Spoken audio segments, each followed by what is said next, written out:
Ito yung papunta kami sa Spinneys in Dubai. Ayan, ang favorite na grocery store ni Marinel. Sobrang ganda nga, sobrang sosyal. Grabe. Spinneys. Kaya ang favorite ko din grocery store sa Dubai ay Spinneys. O, ayan, Spinneys. Yan, diyan kami lagi dinadala ni Mane. Grabe, ang sarap ng mga prutas niya.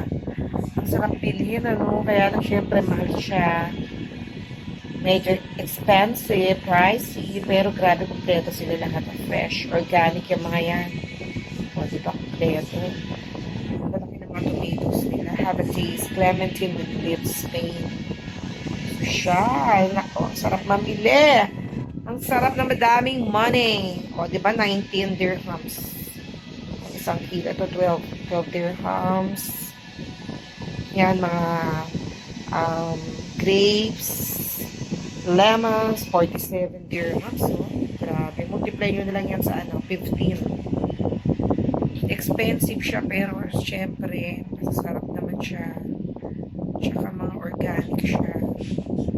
Diba? Freshly squeezed from Spinneys. Ayan, ang dami-dami pa. Grabe. Galia, melon ba yan? Ayan, melon. Mga oranges, tangerines, papaya, what else? Ayan. Mga grapes, seedless organics, lemons, watermelon, grapes, seedless, mga berries. Ano ba yung mga yan? Basta, sasarap yan. Sarap mamili. Grabe. Ayan, pineapple nila. Oh. Punta naman tayo sa iba pang mga, ayan, chocolates.